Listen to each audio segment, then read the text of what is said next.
அண்ணாமலை அவர்கள் வந்து புதுசாக கட்சி ஆரம்பிக்க போகிறாரு அப்படிங்கிற ஒரு தகவல் வந்து பரவிட்டு இருந்தது.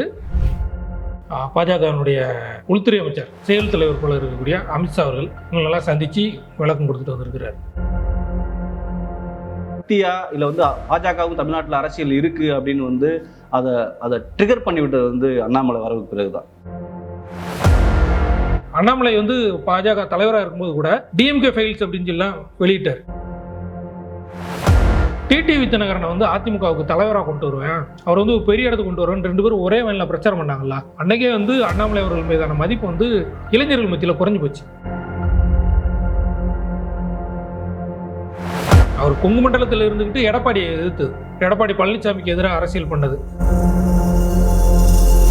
நீங்கள் வந்து பார்த்தீங்கன்னா அவருடைய பேசுறது வந்து பார்த்தீங்கன்னா ஏதோ சும்மா அப்படி பேசிட்டு போக மாட்டார். ஒரு தகவலாக ஒரு டேட்டாவாக சொல்லுவார் எதையுமே. அது நடவடிக்கை எடுக்கப்பட்டதா இல்லை எடுக்கலையா அப்படின்றது வந்து இரண்டாம் பட்சமாக இருந்தாலும் அதனுடைய முன்னெடுப்பு இருக்கு பார்த்தீங்களா, அவர் பேசுகிறதே வந்து பார்த்தீங்க அப்படின்னா ஒரு தகவல் சொல்லுவார். தங்கை மரன், கஸ்தூரி ராஜா, நடிகர் அர்ஜுன், சூப்பர் ஸ்டார் ரஜினிகாந்த் இவங்கெல்லாம் சப்போர்ட் பண்ண போகிறாங்க. நாளைக்கு வந்து அடுத்த எலெக்ஷனே வந்து விஜயா அண்ணாமலையா அப்படின்னு மாறப்போகுது அப்படின்லாம் சொல்கிறாங்க. அண்ணாமலையை மாநிலத்தை விட்டு மாற்றினா தான் அதிமுக கூட்டணி அமையும் அப்படிங்கிற நிலமை வந்துச்சுல்ல. அப்போ அன்னைக்கே நீங்கள் வெளியேறி இருந்தால் இன்னைக்கு விஜய் இடத்துல அண்ணாமலை கூட வந்திருக்கலாம்.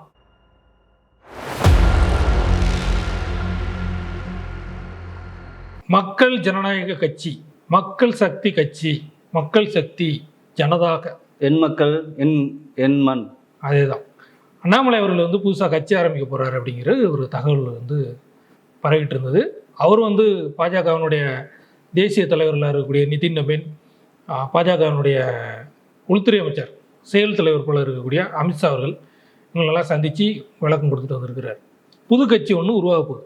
அப்படியா?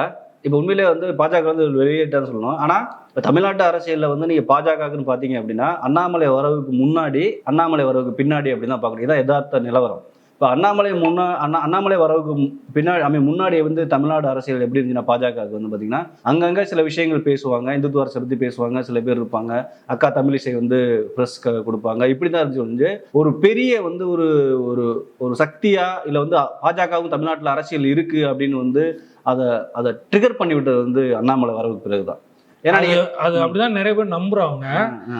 என்ன அப்படின்னு பார்த்தோம்னா இளைஞர்கள் மத்தியில அண்ணாமலை அவர்கள் மேல ஒரு ஈர்ப்பு இருந்தது.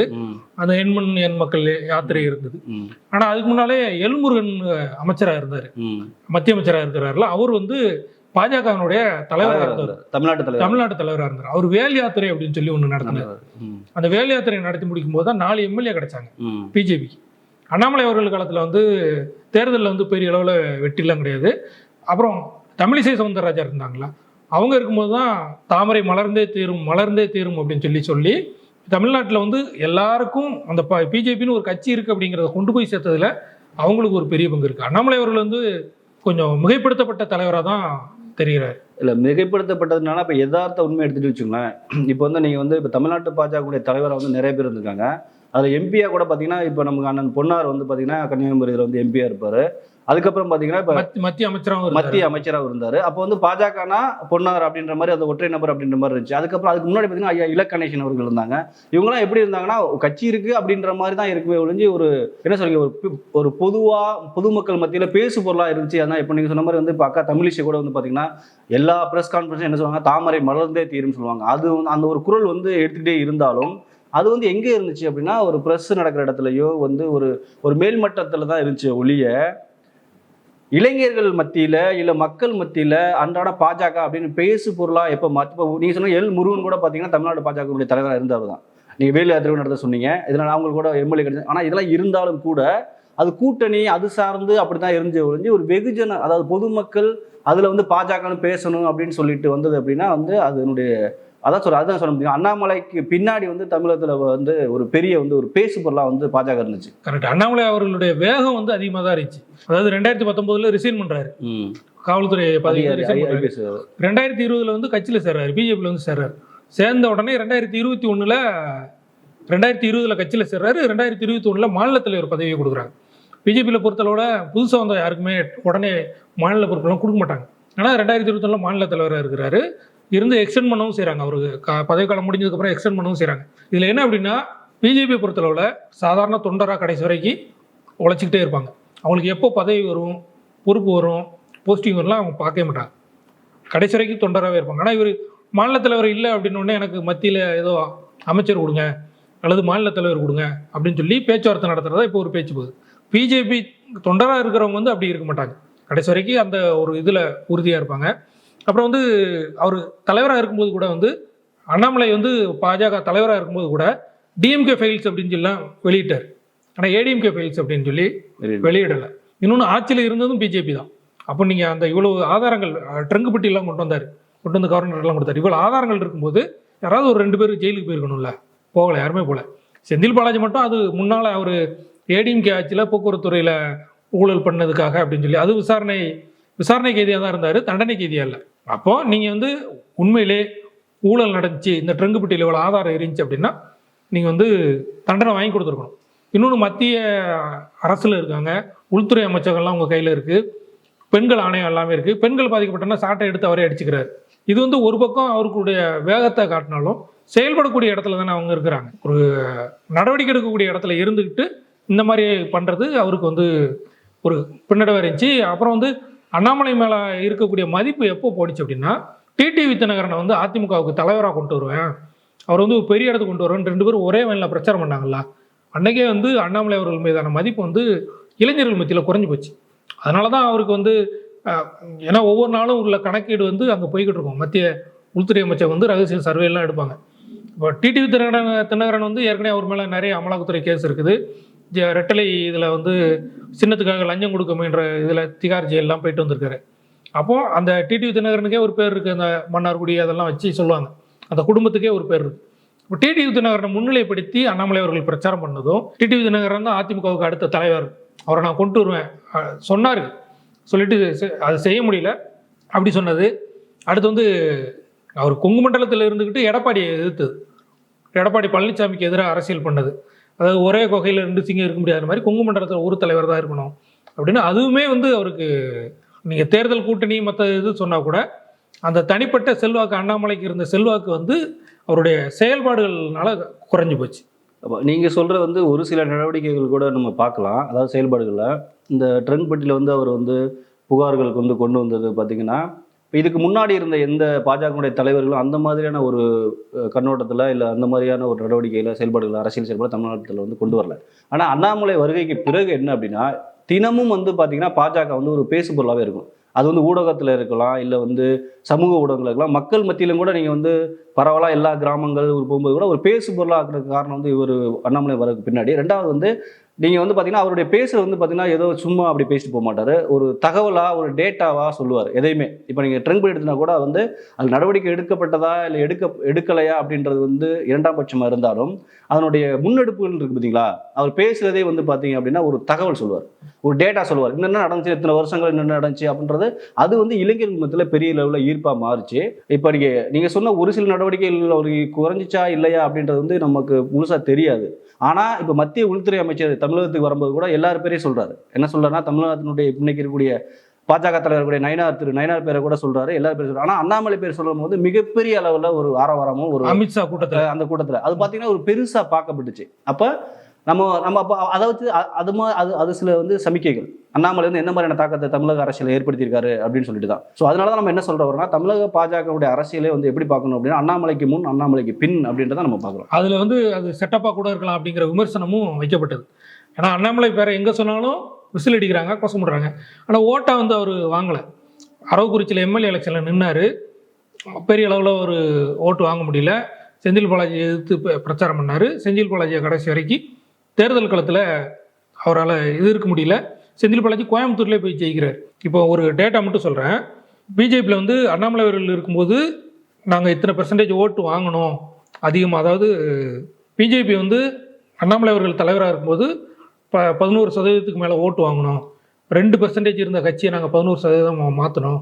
இப்போ திரும்ப 2% கொண்டு வந்துட்டாங்க நயினார் நாகேந்திரன் வந்ததுக்கப்புறம்னு சொல்கிறாங்க. இப்போ நீங்கள் அந்த கணக்குப்படி பார்த்தோம் அப்படின்னா, அண்ணாமலை அவர்கள் போட்டி போட்ட தொகுதி வந்து எங்கன்னா கோயம்புத்தூரில் தான் அவர் நிற்கிறாரு. நின்று 4,50,132 ஓட்டு வந்து அண்ணாமலை வந்து கோயம்புத்தூரில் வாங்குறாரு. 2024 எம்பி எலெக்ஷனில் 32.79% ஓட்டு. அப்போது இது வந்து அண்ணாமலையோட செல்வாக்கு பார்த்தீங்களா. 4,50,000 ஓட்டு ஒருத்தர் வந்து கோயம்புத்தூரில் வாங்கியிருக்கிறாரு. அதிமுக வந்து 3வது இடத்துக்கு கொண்டு போயிட்டாரு, திமுக ஜெயிச்சா கூட, திமுக கூட்டணி ஜெயிச்சா கூட அண்ணாமலை வந்து 4,50,000 ஓட்டு வாங்கியிருக்காரு அப்படின்னு சொல்லி பெருமையாக எல்லா இடத்துலையும் சோசியல் மீடியாவில் பேசுனாங்க, மீடியாவில் பேசுனாங்க, எல்லாமே இது பண்ணாங்க. அது கொஞ்சம் பின்னால் போய் பார்த்தோன்னா 2019 சிபி ராதாகிருஷ்ணன் இன்னைக்கு துணை குடியரசுத் தலைவராக இருக்கிறார்ல, அவர் 3,92,000 ஓட்டு அதே தொகுதியில் வாங்கியிருக்காரு. 2014 சிபி ராதாகிருஷ்ணன் 3,89,000 ஓட்டு வாங்கியிருக்காரு. 2004 3,40,000 வாங்கியிருக்காரு. 1999 4,30,000 ஓட்டு வாங்கி ஜெயிச்சிருக்காரு. 1998 4,49,000 ஓட்டு வாங்கி அந்த தொகுதியில் ஜெயிச்சிருக்காரு. சிபி ராதாகிருஷ்ணன் 2 தடவை ஜெயிச்ச தொகுதி, பிஜேபி செல்வாக்க இருக்கக்கூடிய தொகுதி, அதே ஓட்டை இவர் அண்ணாமலையும் வாங்கியிருக்கிறார். காலம்தான் மாறிச்சு. அப்போ அதோட கூடு இருந்தால் அவர் செல்வாக்கு உள்ளவர் அப்படின்னு சொல்லலாம். இன்னொரு ஒரு தகவலும் இருக்குது. 2024 இத்தனை % ஓட்டு வாங்கணும் அப்படின்னு சொல்கிறாங்கல்ல, அண்ணாமலை இருந்ததுனால தான் இவ்வளோ ஓட்டு வாங்கினா அப்படின்னா அதுக்கு அண்ணாமலை மட்டும் காரணம் கிடையாது. நிறுத்தக்கூடிய வேட்பாளர்கள் யாரெல்லாம் அப்படின்னா 12 பேர் வேறு கட்சியிலேருந்து கூப்பிட்டு வந்து பிஜேபியில் நிற்க வச்சாங்க. தாமரை சின்னத்தில் நின்று மாற்றுக் கட்சியை சேர்ந்தவங்க. உதாரணமாக பார்த்தோன்னா பால் கனகராஜ், திமுக வழக்கறிஞர் அணியில் முக்கிய பொறுப்பில் இருந்தவர். பால் கனகராஜ் தனியாக தமிழ் மாநில கட்சி அப்படின்ற ஒரு கட்சியும் நடத்திட்டு இருந்தவர். அவர் வடசென்னை தொகுதியில் நிப்பாட்டுறாங்க. டாக்டர் தமிழிசை அவங்க வந்து ஆளுநராக இருந்தவங்க, அதை ரிசைன்மெண்ட்டு கூப்பிட்டு வந்து தென்செயலில் நிப்பாட்டுறாங்க. மத்திய அமைச்சர் எல் முருகன் அவர்கள், அவர் ராஜ்யசபா எம்பி, அவரை நீலகிரியில் நிப்பாட்டுறாங்க. அதிமுகவில் முன்னாள் அமைச்சராக இருந்தவர், பிஜேபியில் எம்எல்ஏவாக இருந்தவர், சிட்டிங் எம்எல்ஏ அவர் நயினார் நாகேந்திரன், அவரை திருநெல்வேலியில் நிப்பாட்டுறாங்க. முன்னாள் திமுக எம்பி கேபி ராமலிங்கம் அவர் வந்து நாமக்கல்லில் நிப்பாட்டுறாங்க. வேலூர் காத்தியாயினி சிதம்பரம் தொகுதியில் நிற்கிறாங்க. அப்புறம் ராதிகா சரத்குமார் அவங்க தூக்கத்தில் வந்து ஒரு முடிவு எடுத்து கட்சியை வந்து பிஜேபியில் சேர்த்து அவங்க இது பண்ணாங்க. அவங்க திமுக அதிமுக அதிலெல்லாம் இருந்தவங்க, திமுகவில் ரொம்ப மாநிலம் முழுக்க பிரச்சாரம் பண்ணுவாங்க. ராதிகா சரத்குமார் அவங்க விருதுநகரில் நிப்பாட்டுறாங்க. திமுக சின்னத்தில் ஜெயிச்சு எம்பியாக இருந்த பாரிவேந்தர் அவர் வந்து பெரம்பலூர் தொகுதி, அவர் வந்து ஐஜேகே கட்சி, அவர் தாமரை சின்னத்தில் பெரம்பலூர் தொகுதியில் நிற்கிறாரு. ஏசி சண்முகம் புதிய நீதி கட்சி, அவர் எம்ஜிஆர் காலத்தில் அதிமுக எம்பியாக இருந்தவர், அவர் வந்து ஏசி சண்முகம் வேலூர் தொகுதியில் தாமரை சின்னத்தில் நிற்கிறாரு. பாட்டாளி மக்கள் கட்சி அதிமுகவில் வேட்பாளராக இருந்தவர், தமிழக மக்கள் முன்னேற்ற கழக கட்சி தலைவர் ஜான் பாண்டியன், அவர் வந்து இன்னொரு கட்சி, அவர் தென்காசி தொகுதியில் தாமரை சின்னத்தில் நிற்கிறாரு. சிவகங்கையில் பார்த்தீங்க அப்படின்னா இந்திய மக்கள் கல்வி முன்னேற்ற கழகம் அப்படிங்கிற கட்சியிலிருந்து தேவநாதன் அவர் வந்து சிவகங்கையில் நிற்பாட்டுறாரு. அவர் தனி கட்சி, ஆனால் தாமரை சின்னத்தில் இருக்கிறார். அப்போது இப்படி ஒரு 12 பேர் வந்து பிரபலமானவங்க, செல்வாக்கு உள்ளவங்க, இவங்களை கொண்டு வந்து நிப்பாட்டிட்டு இது வந்து நாங்கள் வாங்கின ஓட்டு சதவீதம் வந்து அதிகரிச்சிருக்குது அப்படின்னு சொல்கிறது. இப்போ பார்த்தீங்கன்னா 23 தொகுதியில் பிஜேபி போட்டி போட்டாங்க 2024. 49,18,293 ஓட்டு, அதாவது 11.4% ஓட்டு அண்ணாமலை இருக்கும்போது வாங்கியிருக்கு. இதுதான் பிஜேபியினுடைய வரலாற்றிலே அதிகமாக அப்படின்னு பார்த்தோம்னா, இந்த மற்ற கட்சிக்காரங்களாம் இருக்காங்கல்ல, ஏசி சமூகம், பாரிவேந்தர், ஜான் பாண்டியன், தேவநாதன், இவங்க மட்டும் வாங்கின ஓட்டே சுமார் 10 லட்சம் ஓட்டு வாங்கியிருக்காங்க. அப்போது அவங்களுடைய செல்வாக்கா இல்லை அண்ணாமலைக்காக வந்ததா பிஜேபிக்காக வந்ததா அப்படிங்கிறது இப்போ தெரிஞ்சு போச்சு. 1996 வந்து கன்னியாகுமரி மாவட்டத்தில் ஒருத்தர் ஜெயிச்சார், பிஜேபிக்கு ஒரே ஒரு எம்பி. அப்புறம் திமுக கூட்டணியில் இச்சிராஜா உள்ளிட்ட 4 பேர் ஜெயிச்சாங்க, எம்எல்ஏவாக வந்தாங்க. அப்புறம் அதிமுக கூட்டணியில் 4 பேர் ஜெயிச்சாங்க, நயனா நாகேந்திரன், வானதி சீனிவாசன் அவங்களாம். ஆனால் இன்னைக்கு திரும்பவும் அந்த ஒரே தொகுதிக்கு வந்து நின்றுருக்கு. அண்ணாமலை கட்சி வளர்த்துருந்தாருன்னா கட்சி அப்படியே தானே இருந்திருக்கணும். அதில் தான் ஒரு விமர்சனம் அப்படின்னா, அண்ணாமலை அவர்கள் பிஜேபியை பயன்படுத்தி அவர் வளர்ந்தாரு, கட்சி வளரல அப்படிங்கிற ஒரு விமர்சனம் இருக்குது. ஆனால் இன்றைக்கி வந்து எல்லாமே மாறி இருக்கு. இன்றைக்கி வந்து ரிசைன் பண்ணுறாங்க அப்படின்னா ரிசைன் பண்ணுற யாரையுமே கூப்பிட்டு தேசிய தலைமை வந்து கூப்பிட்டு பேச மாட்டாங்க. ஆனால் இப்போ அண்ணாமலை ரிசைன் பண்ணுறாரு, 5 பக்கம் கடிதம் கொடுத்தாரு அப்படின்னு சொல்கிறாங்கன்னா உடனே அமித்ஷா கூப்பிட்டு அவரை நடத்துகிறாரு, சமாதானப்படுத்துகிறாரு, பேச்சுவார்த்தையில் ஏதாவது முடிவுகள் எடுக்கலாமா அப்படின்லாம் பேசுகிறாங்க. அது தனிப்பட்ட முறையில் செல்வாக்கு இருக்குது, இளைஞர்கள் மத்தியில் இருக்குது. அது அரசியலுக்கு வந்து பயன்படுமா அப்படின்னு தெரியல. ஏன்னா தங்கை மரன், கஸ்தூரி ராஜா, நடிகர் அர்ஜுன், சூப்பர் ஸ்டார் ரஜினிகாந்த் இவங்கெல்லாம் சப்போர்ட் பண்ண போகிறாங்க. நாளைக்கு வந்து அடுத்த எலெக்ஷனே வந்து விஜயா அண்ணாமலையா அப்படின்னு மாறப்போகுது அப்படின்லாம் சொல்கிறாங்க. அண்ணாமலை தனி கட்சியாக எப்படி செயல்பட போகிறார் அப்படிங்கிறதுல அவருடைய செல்வாக்கு வந்து தெரிய வரும். ஆக்சுவலாக நீங்கள் சொன்னது ஒரு முக்கியமான பாயிண்ட்டு. ஏன்னா வந்து இப்போ பாஜக அப்படின்றத கட்சியை வளர்த்துருந்தாருன்னா பாஜகவில் வந்து நிறைய எம்எல்ஏக்கள் ஜெயிச்சிருப்பாங்க அப்படின்ற மாதிரி நீங்கள் சொல்லுங்கள். அதே மாதிரி ஓட்டு பர்சன்டேஜ் பார்த்தீங்க அப்படின்னா வெவ்வேறு கட்சிகள்லேருந்து வந்து போட்டி போட்ட நபர்கள் தான் 10 லட்சத்துக்கு மேலே ஓட்டு வாங்க சொல்லுவீங்க. அது கரெக்டு தான். ஆனால் நம்ம சொல்ல வர என்ன கூட்டுரு அப்படின்னா, இப்போ அண்ணாமலைன்ற ஒரு வருகைக்கு பின்னாடி அவர் வந்து என்னென்னா பாஜக அப்படின்ற ஒரு விஷயத்தை வந்து மக்கள் மத்தியில் வந்து பரப்பியிருக்காரு, ஒரு பேசுபொருளாக மாற்றிருக்காரு. ஆனால் கொள்கையில் நிலைப்பாடு இல்லை. இப்போ பார்த்தீங்கன்னா சென்னையில் வடசென்னையில் ஒரு கூட்டம் நடக்குது. கூட்டத்தில் மேடையில் ஆவேசமாக வந்து கலைஞர் கருணாநிதியை பற்றி ஆவேசமாக பேசுகிறாரு, அப்படியான்னு சொல்லிட்டு. அடுத்துக்கு மறுநாள் சென்னையில் தங்கியிருக்காரு. மறுநாள் வந்து ராஜ்நாத் சிங்கும் அவரும் போய் கலைஞர் நினைவிடத்தில் போய் மலரஞ்சலி செலுத்தி அங்கே மரியாதைலாம் பண்ணிட்டு வர்றாரு. அந்த நாணய வெளியிட்ட அதை சொல்கிறீங்களா வேற நீங்கள்? அப்போது இந்த மாதிரி அவரை வந்து திட்டுறாங்க ஒரு பக்கம், திட்டிட்டு மறுநாள் போய் மரியாதை பண்ணுறாரு. எடப்பாடி பழனிசாமியை தலைவராக ஏற்றுக்கிட மாட்டேன்னு சொல்லி தான் 2024 தனியாக கூட்டணியை அமைக்கிறாங்க. திமுக அதிமுக அல்லாத ஒரு அரசியலை வந்து நம்ம கொண்டு வருவோம் அப்படின்னு சொல்லிட்டு இன்றைக்கி அதை வந்து விஜய் கொண்டு வந்துட்டார்.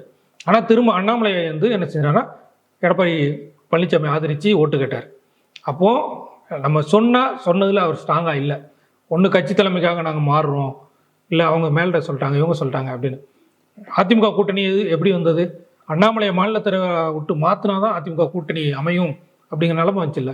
அப்போ அன்றைக்கே நீங்கள் வெளியேறி இருந்தால் இன்றைக்கி விஜய் இடத்துல அண்ணாமலை கூட வந்திருக்கலாம். அதுக்கான வாய்ப்பு இருந்தது, அதை பயன்படுத்தலை அவர்.